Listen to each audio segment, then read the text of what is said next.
প্রিয় বন্ধুরা, দেখতে পাচ্ছেন এই যে রেল লাইনের ওই পারেই যে জায়গাটা আছে, এটাই হচ্ছে সেই ভোপালের ঘটে যাওয়া সব থেকে বড় দুর্ঘটনা ভারতবর্ষের ইতিহাসে।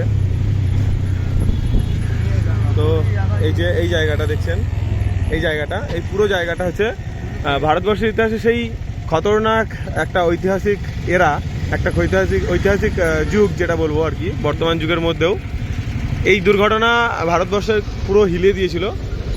1000 2000 না, প্রায় লক্ষাধিক মানুষ এই গ্যাস দুর্ঘটনার কবলে পড়ে প্রাণ দিয়েছিল। তাদের হাড়গোড় এখনও এর ভিতরে পাওয়া যায়। মানে প্রচুর মানুষ মারা গেছিলো এখানে এই দুর্ঘটনার জন্য।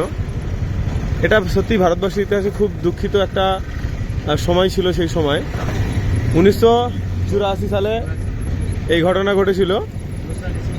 তো 1984 সালের 2রা ডিসেম্বর এই যে পুরো এলাকাটা দেখতে পাচ্ছেন, এই পুরো এলাকাটায় এই কারখানাটা ছিল। আর এই কারখানাটাদের মধ্যেই এই দুর্ঘটনাটা ঘটেছিল। তার কবলে পড়েই প্রচুর লক্ষাধিক মানুষ মারা যায়, যেটা ভোপালের তো অবশ্যই ভোপালের জন্য দুঃখজনক। এটা গোটা ভারতবর্ষের জন্য দুঃখজনক একটা ঘটনা। এখন এখানে সেরকম কারখানার সেরকম জিনিসপত্র নেই, সব ভেঙে চুরে দিয়েছে। কিন্তু এর মেন গেট আগে আছে। তো সত্যি এটা খুব দুর্ঘটনা ছিল, বড় দুর্ঘটনা।